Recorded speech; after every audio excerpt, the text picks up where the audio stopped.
Hello అండి. Welcome to my channel Padmini cook book. Morning బ్రేక్‌ఫాస్ట్‌లోకి గానీ, నైట్ డిన్నర్‌లోకి గానీ ఏదైనా హెల్తీగా, రుచిగా తినాలి అనుకుంటే ఇలా రాగి పిండితో ఒకసారి ఉప్మా ట్రై చేయండి. ఉప్మా అంటే అస్సలు ఇష్టపడని వాళ్ళు కూడా చాలా ఇష్టంగా తినేలాగా ఉంటుందండి ఈ రాగి పిండి ఉప్మా. టేస్ట్ అయితే తప్పకుండా అందరూ ట్రై చేయాల్సిందే. దీనికోసం ముందుగా స్టవ్ వెలిగించి పాన్ పెట్టుకుని అందులోకి 3 టేబుల్ స్పూన్ల దాకా ఆయిల్ వేసుకోవాలి. ఈ ఉప్మాలో నేను పల్లీలు వేయట్లేదండి. మీరు పల్లీలు వేసుకోవాలి అనుకుంటే ముందుగా ఆయిల్ కొద్దిగా కాగిన తర్వాత పల్లీలు వేసుకుని తర్వాత మిగిలిన పోపు దినుసులన్నీ వేసుకోవాలి. కొద్దిగా పచ్చిశనగపప్పు, మినపప్పు, ఆవాలు అలాగే జీలకర్రని వేసుకుని ఈ పోపుని కొద్దిగా వేయించుకోవాలి. మీరు పల్లీలు వేసుకుంటే గనక ముందే పల్లీలు బాగా వేగిన తర్వాత అప్పుడు పోపు గింజలు వేసుకోండి. తర్వాత సన్నగా కట్ చేసుకున్న అల్లం ముక్కలు అలాగే ఒక 2 పచ్చిమిర్చిని కట్ చేసుకుని వేసుకోవాలి. అలాగే ఫ్రెష్‌గా ఉన్న కరివేపాకును కూడా వేసుకుని వీటన్నిటిని బాగా వేయించుకోవాలి. తర్వాత ఇందులోనే ఒక చిన్న కప్పు దాకా ఇలా నిలువుగా అలాగే సన్నగా కట్ చేసుకున్న ఉల్లిపాయ ముక్కల్ని వేసుకోవాలండి. ఇక్కడ నేను ఒక్క మీడియం సైజులో ఉన్న ఉల్లిపాయను మాత్రమే తీసుకున్నాను. ఇప్పుడు ఈ ఉల్లిపాయలను కూడా కొద్దిగా పచ్చివాసన పోయే వరకు ఇలా వేయించుకోవాలి. తర్వాత ఇందులోనే ఒక టమాటాని ఇలా నిలువుగా సన్నగా కట్ చేసుకుని వేసుకోవాలి. ఒక్క ఉల్లిపాయ, ఒక్క టమాటా సరిపోతుందండి. ఇప్పుడు ఈ రెండిటిని ఇలాగే మిక్స్ చేసుకుంటూ కొద్దిగా టమాటా కూడా మనకి మెత్తబడే వరకు లో ఫ్లేమ్‌లో పెట్టుకుని ఫ్రై చేసుకోవాలండి. ఇవి వేగేలోపు పక్కన ఇంకొక స్టవ్ మీద ఈ ఉప్మాకి ఎసరుని పోసుకోవాలి.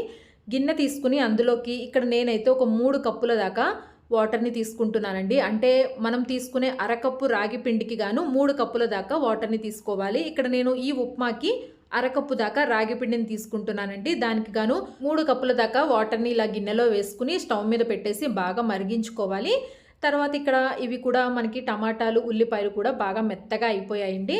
ఇలా వేగిపోయిన తర్వాత ఇప్పుడు ఇందులోకి అరకప్పు దాకా రాగి పిండిని తీసుకోవాలండి. ఇక్కడ నేను ఈ ఉప్మా అరకప్పు రాగి పిండితో చేసుకుంటున్నాను.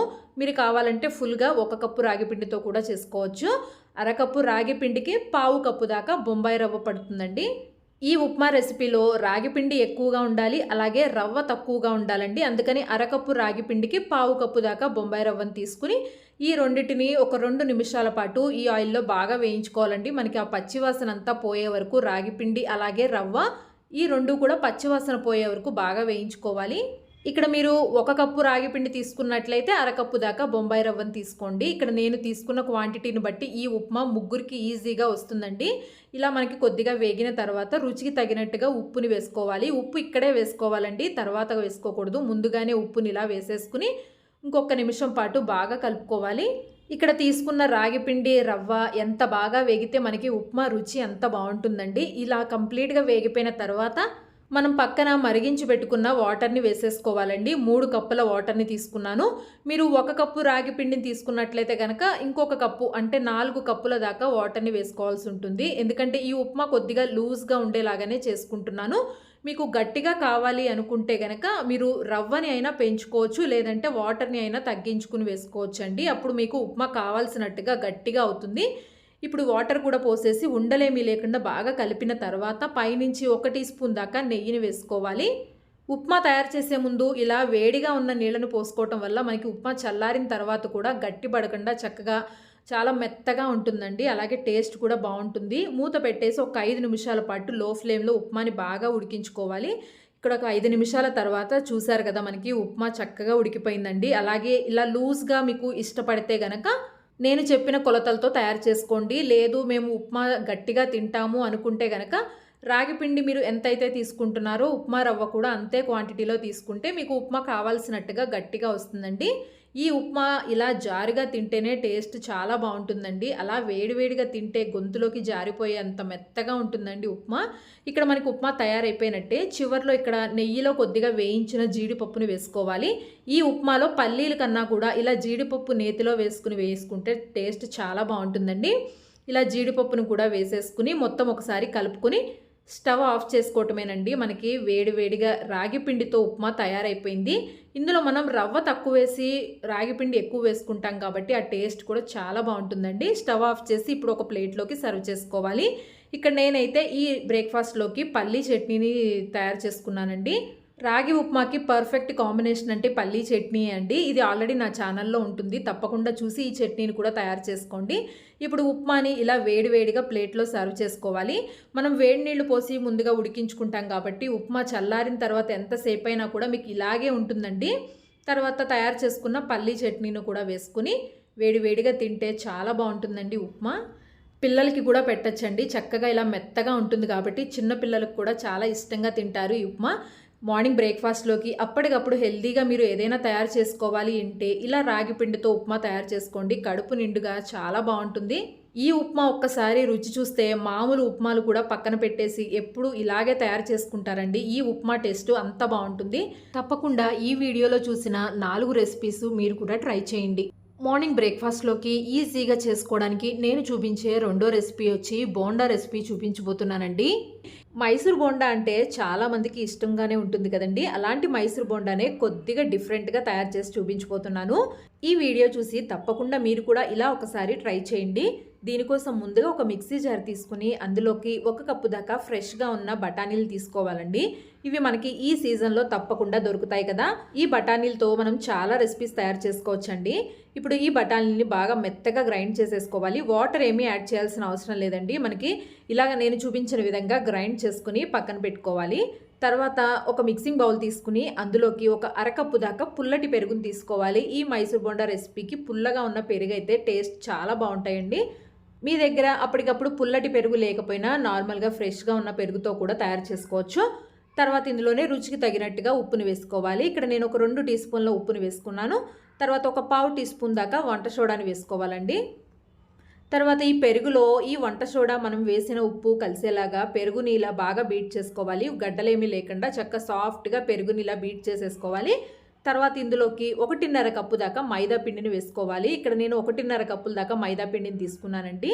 ఈ మైదా పిండి ప్లేస్లో మీరు కావాలంటే గోధుమ పిండిని కూడా తీసుకోవచ్చు. తర్వాత 1 అరకప్పు దాకా బియ్యపిండిని తీసుకోవాలండి. బియ్యపిండి తీసుకోవడం వల్ల బోండాలు చక్కగా పైనంతా క్రిస్పీగా వస్తాయండి. తర్వాత మనం ముందుగా గ్రైండ్ చేసి పెట్టుకున్న బఠానీని వేసుకోవాలి. ఈ బఠానీని మనం కంప్లీట్గా పేస్ట్ లాగా గ్రైండ్ చేయాల్సిన అవసరం లేదండి. అక్కడక్కడ మనకి కచ్చాపచ్చగా తగిలినా కూడా బాగుంటుంది. తర్వాత ఇక్కడ నేను 1 కప్పు దాకా వాటర్ని తీసుకున్నాను. ఈ పిండి మొత్తానికి నాకు కరెక్ట్గా 1 కప్పు దాకా వాటర్ సరిపోయిందండి. 1 కప్పు వాటర్ని ఒకటేసారి వేయకుండా కొద్ది కొద్దిగా వేసుకుంటూ కొద్దిగా గట్టిగానే కలుపుకోవాలి.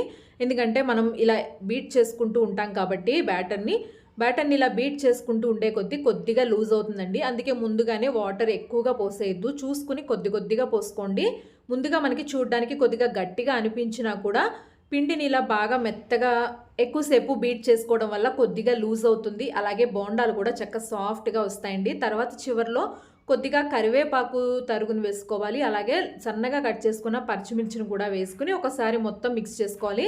ఇందులో ఇంకా మీ ఇష్టాన్ని బట్టి అల్లం ముక్కలు కూడా వేసుకోవచ్చండి. ఇప్పుడు మూత పెట్టేసి కనీసం ఒక 20 నిమిషాలైనా నానబెట్టుకోవాలి పిండిని. 20 నిమిషాల తర్వాత మనకి పిండి చక్కగా నానిపోయి ఉంటుందండి. ఇప్పుడు మళ్ళీ మొత్తం ఒకసారి మిక్స్ చేయాల్సిన అవసరం లేదు. ఇప్పుడు చేతులకి ఇలా కొద్దిగా వాటర్లో తడి చేసుకుని నార్మల్గా మనం ఇంట్లో వేసుకునే బోండాల్లాగానే వేసేసుకోవచ్చు. వేసుకునే ప్రతిసారి చేతుల్ని కొద్దిగా తడి చేసుకుంటే మనకి బోండాలు అనేది చక్కగా రౌండ్గా బాగా వస్తాయండి. ఈ బోండాల్ని మీకు నచ్చిన సైజులో వేసుకోవచ్చు. చిన్నగా కావాలంటే చిన్నగా వేసుకోవచ్చు, లేదంటే పెద్ద బోండాలైనా కూడా వేసుకోవచ్చండి. ఇప్పుడు బోండాల్ని వేయించుకోవడం కోసం డీప్ ఫ్రైకి సరిపడా ఆయిల్ పెట్టుకుని ఆయిల్ బాగా కాగిన తర్వాత ఇలా ఒక్కొక్కటిగా బోండాల్ని ఆయిల్లో వేసేసుకోవాలి. బోండాలు వేసుకునే ప్రతిసారి చేతిని ఒక్కసారి తడుపుకుని వేస్తే మనకి బోండాలు అనేవి చక్కగా రౌండ్గా బాగా వస్తాయండి. ఇక్కడ నేను కొద్దిగా పెద్ద సైజులోనే బోండాల్ని వేసుకుంటున్నాను. బోండాలు వేసుకునే ముందు మాత్రం ఆయిల్ బాగా కాగుతూ ఉండాలండి. ఆయిల్ బాగా కాగిన తర్వాత బోండాల్ని ఇలా వేసిన తర్వాత మంటని మీడియం ఫ్లేమ్లో పెట్టేసుకుని వేయించుకోవాలి. ఈ బోండాలు ఎక్కువగా బాగా ఎర్రగా వేగాల్సిన అవసరం లేదండి. ఎందుకంటే మనం పచ్చి బఠానీ ఇదంతా వేసుకున్నాం కాబట్టి బాగా ఎక్కువగా కలర్ రావాల్సిన అవసరం లేదు. ఈ మాత్రం కలర్ వచ్చేస్తే సరిపోతుందండి. ఇంతకు మించి ఎక్కువగా కలర్ వచ్చినా కూడా బాగోదు. ఇలా కొద్దిగా కలర్ చేంజ్ అయిపోయిన తర్వాత ఇప్పుడు వీటిని బయటికి తీసేసుకోవాలి. అలాగే మిగిలిన బోండాలన్నిటినీ కూడా వేసుకోవాలి. బోండాలు వేసే ముందు ఆయిల్ని ఒక్కసారి హై ఫ్లేమ్లో పెట్టుకుని వేసుకోండి. ఇక్కడ నేను పల్లీ చట్నీతో సర్వ్ చేసుకుంటున్నానండి. తర్వాత సాంబార్తో కూడా సర్వ్ చేసుకుంటున్నాను. టిఫిన్స్లోకి ఇన్స్టాంట్గా చేసుకునే సాంబారు అలాగే హోటల్ స్టైల్లో పల్లీ చట్నీ ఆల్రెడీ నా ఛానల్లో వీడియోస్ కూడా చేశానండి. తప్పకుండా చూసి మీరు కూడా ఇలాగే సాంబార్ని తయారు చేసుకోండి. ఇక్కడ చూసారు కదా బోండాలు ఎంత బాగా వచ్చాయో. మనం వేసిన పచ్చి బఠానీ పేస్ట్ అదంతా లోపల మంచి కలర్‌తో, టేస్ట్‌తో చాలా బావుంటాయండి. పైనంతా క్రిస్పీగా ఉంటాయి. లోపలంతా సాఫ్ట్‌గా ఉంటాయి. తప్పకుండా ఇలాంటి బోండా రెసిపీని మీరు కూడా ట్రై చేయండి. ఎప్పుడూ ఒకటే రకం మైసూర్ బోండా కాకుండా అప్పుడప్పుడు ఇలా డిఫరెంట్‌గా కూడా ట్రై చేస్తూ ఉండండి. మార్నింగ్ తినటానికైనా, నైట్ డిన్నర్‌లోకైనా, ఈవినింగ్ స్నాక్‌లోకైనా కూడా ఇవి చాలా బావుంటాయండి. మీరు మార్నింగ్ బ్రేక్‌ఫాస్ట్‌లోకి ఇంట్లో ఇడ్లీ పిండి గానీ, దోస పిండి గానీ ఏమీ లేనప్పుడు ఇలా ఇన్‌స్టాంట్‌గా సెట్ దోసల్ని తయారు చేసుకోండి. చాలా తొందరగా అయిపోతుందండి. ఎటువంటి హడావిడి లేకుండా అప్పటికప్పుడు ఇన్‌స్టాంట్‌గా ఈ దోసలు తయారు చేసుకొని తినండి. టేస్ట్ కూడా చాలా బావుంటాయి. అలాగే చాలా తొందరగా అయిపోయే బ్రేక్‌ఫాస్ట్ అండి ఇది. ఈ రెసిపీ ఎలా తయారు చేసుకోవాలో చూద్దాం. దీనికోసం ముందుగా ఒక గిన్నె తీసుకొని అందులోకి ఒక కప్పు దాకా బొంబాయి రవ్వ తీసుకోవాలండి. అంటే ఉప్మా రవ్వని ఒక కప్పు తీసుకోవాలి. అన్నీ ఒకటే కప్పుతో మెజర్‌మెంట్ తీసుకోవాలండి. తర్వాత అదే కప్పుతో ఒక కప్పు దాకా మందంగా ఉన్న అటుకుల్ని కూడా వేసుకోవాలి. అన్నీ ఒకటే కప్పుతో గానీ, గ్లాస్‌తో గానీ చూసి తీసుకోండి. తర్వాత ఒక కప్పు దాకా పుల్లటి పెరుగుని తీసుకోవాలి. ఇక్కడ పెరుగు గానీ, మజ్జిగ గానీ ఏదైనా సరే పర్వాలేదండి. మజ్జిగ అయితే ఇంక ఎక్స్‌ట్రాగా వాటర్ యాడ్ చేసుకోవట్లేదు. ఇక్కడ నేను పెరుగు తీసుకున్నాను కాబట్టి సేమ్ అదే కప్పుతో ఇంకొక కప్పు దాకా వాటర్‌ని తీసుకున్నాను. ఇప్పుడు ఇవన్నీ కలిసేలాగా ఒకసారి బాగా మిక్స్ చేసుకోవాలండి. మిక్స్ చేసుకొని మూత పెట్టేసి ఒక 10 నిమిషాల పాటు బాగా నానబెట్టుకోవాలి. ఇక్కడ ఒక 10 నిమిషాల తర్వాత మనం వేసిన మంచినీళ్ళు, అలాగే పెరుగు ఈ మొత్తం అటుకులంతా బాగా పీల్చేసుకొని చక్కగా నానిపోతుందండి. మజ్జిగ గానీ, పెరుగు గానీ ఇంతే వేసుకోవాలి అనేం లేదండి. అటుకులు నానడానికి సరిపడా వేసుకోవాలి. ఎందుకంటే అటుకులు మనం ఎంత మజ్జిగ వేసినా కూడా పీల్చేసుకుంటాయి కాబట్టి ఈ 2 నానడానికి కరెక్ట్‌గా చూసుకొని వేసుకోవాలి. తర్వాత ఇలా నానిపోయిన దానిని మిక్సీ జార్‌లోకి తీసుకొని కొద్దిగా వాటర్‌ని పోసుకొని బాగా మెత్తగా దోసల పిండిలాగా గ్రైండ్ చేసుకోవాలి. ముందుగానే వాటర్ ఎక్కువగా వేసేసుకోవద్దండి. కొద్దిగా గట్టిగానే ఇలా నేను చూపించిన విధంగా మెత్తగా గ్రైండ్ చేసుకొని ఇలా ఒక బౌల్‌లోకి తీసేసుకోవాలి. ముందుగానే వాటర్ మరీ ఎక్కువగా వేసి గ్రైండ్ చేసుకుంటే బాగా లూజ్‌గా అయిపోతుందండి. కాబట్టి ముందుగా కొద్దిగా గట్టిగానే గ్రైండ్ చేసుకొని తర్వాత మనకి దోసల పిండి కోసం ఎంత కావాలో చూసుకొని వాటర్‌ని కలుపుకోవచ్చు. ఇలా మొత్తం వేసేసుకున్న తర్వాత అదే మిక్సీ జార్‌లో కొద్దిగా నీళ్లు పోసి తిప్పేసి వేసుకున్నాను. ఇప్పుడు మొత్తం ఒకసారి కలుపుకోవాలండి. కన్సిస్టెన్సీ మనకి ఎలా కావాలో చూసుకుని వేసుకోవాలి. సెట్ దోసలు కాబట్టి ఇవి కొద్దిగా గట్టిగానే ఉండాలండి. మీరు ఇదే దోస బ్యాటర్‌తో నార్మల్ పల్చగా దోసలు కూడా వేసుకోవచ్చు. తర్వాత రుచికి తగినట్టుగా ఉప్పుని వేసుకోవాలి. తర్వాత ఒక పావు టీ స్పూన్ దాకా వంట సోడాని వేసుకోవాలి. వంట సోడా ఆప్షనల్ అండి. మీకు కావాలి అంటే వేసుకోవచ్చు, లేదంటే లేదు. ఎందుకంటే ఇవి పిండిని నానబెట్టుకోం కాబట్టి అప్పటికప్పుడు వేసేసుకునే దోసలు కాబట్టి వంట సోడా తప్పనిసరిగా వేసుకోవాలి. ఇప్పుడు దోసలు వేసుకోవడం కోసం స్టవ్ వెలిగించి పెనం పెట్టుకుని పెనం బాగా హీట్ అయిన తర్వాత ఇలా 2-3 గరిటెల దాకా దోస పిండిని వేసుకోవాలండి. వీటిని మరీ ఎక్కువగా స్ప్రెడ్ చేయొద్దు. ఇలా కొద్దిగా పల్చగా స్ప్రెడ్ చేసుకుని తర్వాత చుట్టూ కొద్దిగా ఆయిల్‌ని వేసుకోవాలండి. మంటని మీడియం ఫ్లేమ్‌లో పెట్టేసి ఈ దోసని బాగా ఎర్రగా కాలనివ్వాలి. ఇక్కడ దోస ఒకవైపు ఎర్రగా కాలిపోతే సరిపోతుందండి. రెండో వైపు తిప్పాల్సిన అవసరం లేదు. మీకు కావాలి అంటే రెండో వైపుకు కూడా టర్న్ చేసుకుని దోసని ఎర్రగా కాల్చుకోవచ్చు. తర్వాత ఇక్కడ నేను పైనుంచి కొద్దిగా కారప్పొడి వేసుకుంటున్నానండి. ఈ దోసల్లోకి పైనుంచి ఇలా కారప్పొడి వేసుకుంటే టేస్ట్ బావుంటుందండి. ఇలా ఒకవైపు దోస కాలిన తర్వాత తీసేసుకోవాలి. తర్వాత మిగిలిన దోసల్ని కూడా ఇలాగే వేసుకోవాలండి. 2-3 గరిటెల దాకా ఇలా పిండిని వేసి ఇలా లైట్‌గా కొద్దిగా దోస పిండిని స్ప్రెడ్ చేసి పైనుంచి ఆయిల్ వేసేసుకుని మీడియం ఫ్లేమ్‌లో పెట్టుకుని మంటని దోసని ఒకవైపు బాగా కాలనివ్వాలి. దోస మొత్తం మనకి ఇలా ఒకవైపు బాగా కాలిన తర్వాత పైనుంచి కారప్పొడి జల్లుకుని ఇంకొక నిమిషం పాటు దోసని కాలనివ్వాలండి. తర్వాత మనం ఒక ప్లేట్‌లోకి తీసేసుకోవడమే. చాలా ఈజీగా అయిపోతాయండి ఈ దోసలైతే కూడా. అందులోనూ ఈ దోసల్ని ఒకవైపే కాల్చుకుంటాం కాబట్టి చాలా తొందరగా మార్నింగ్ ఎటువంటి హడావిడి లేకుండా అయిపోతాయి. ఇప్పుడు ఈ దోసల్ని మీకు నచ్చిన చట్నీతో గానీ, సాంబార్‌తో గానీ ఎందులోకైనా సర్వ్ చేసుకోవచ్చండి. అందులోను మనం పైన కూడా కారప్పొడి వేసి చేసుకుంటాం కాబట్టి చాలా టేస్టీగా ఉంటాయి. మెత్తగా ఉంటాయండి దూదుల్లాగా దోసలైతే అటుకులు వేసుంటాం కాబట్టి. తప్పకుండా మార్నింగ్ బ్రేక్‌ఫాస్ట్‌లోకి ఇలా సింపుల్‌గా అయిపోయే దోస రెసిపీని ట్రై చేయండి. ఇవాళ నేను ఈవినింగ్ స్నాక్‌లోకి చిట్టి చిట్టి పునుగుల్ని చూపించబోతున్నానండి. మైదా గానీ, వంట సోడా గానీ ఇవేమీ వాడకుండా అప్పటికప్పుడు తయారు చేసుకునే ఈ చిట్టి చిట్టి పునుగులు చాలా బావుంటాయండి. క్రిస్పీగా కూడా ఉంటాయి. రోడ్ సైడ్ బండి మీద దొరికే ఈ చిట్టి చిట్టి పునుగుల్ని ఇంట్లో మనం చాలా ఈజీగా తయారు చేసేసుకోవచ్చు. ఇవి ఎలా తయారు చేసుకోవాలో చూపిస్తానండి. దీనికోసం ఇక్కడ ముందుగా కావాల్సింది ఇడ్లీ బ్యాటర్ అండి. అంటే మనం ఇడ్లీలు వేసుకోగా మిగిలిన పిండితో నేను ఈ చిట్టి చిట్టి పునుగుల్ని అప్పటికప్పుడు ఇన్‌స్టాంట్‌గా తయారు చేసి చూపిస్తున్నానండి. ఇక్కడ నేను ముందు రోజే ఇడ్లీలు వేసుకోగా మిగిలిన పిండితో తయారు చేసి చూపిస్తున్నాను. ఈ పిండిలో ఆల్రెడీ ఉప్పు ముందుగానే కలిపేసుకునే ఉన్నానండి. ఇక్కడ నేనైతే ఇడ్లీ పిండి కోసం 1 కప్పు మినపగుళ్ళకి 2 కప్పుల దాకా ఇడ్లీ రవ్వ తీసుకుంటానండి. ఇలా ఇడ్లీలు వేసుకోగా మిగిలిన పిండితో పిల్లల కోసం ఈవినింగ్ స్నాక్‌లోకి అప్పటికప్పుడు ఇలా చిట్టి పునుగుల్ని తయారు చేసి పెట్టేసేయొచ్చు. ఈ ఇడ్లీ పిండిలో ఇక్కడ నేను ఒక అరకప్పు దాకా గోధుమ పిండి తీసుకుంటున్నానండి.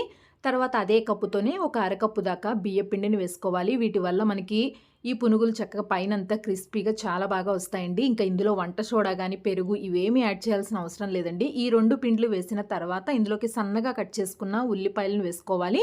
తర్వాత సన్నగా కట్ చేసుకున్న కొత్తిమీర తరుగు, అలాగే సన్నగా కట్ చేసుకున్న కరివేపాకు, ఒక 2 పచ్చిమిర్చిని ఇలా సన్నగా కట్ చేసుకుని వేసుకోవాలండి. వీటన్నిటిని వేసేసుకుంటే మనకి టేస్ట్ చాలా బాగా వస్తాయండి పునుగులైతే. ఇప్పుడు ఇవన్నీ వేసేసుకున్న తర్వాత ఇక్కడ నేనైతే ఉప్పు యాడ్ చేసుకోవట్లేదు. ముందుగానే పిండిలో ఉప్పు వేసేసుకున్నాను కాబట్టి మీరు కావాలంటే ఉప్పుని తర్వాత చూసుకుని యాడ్ చేసుకోండి.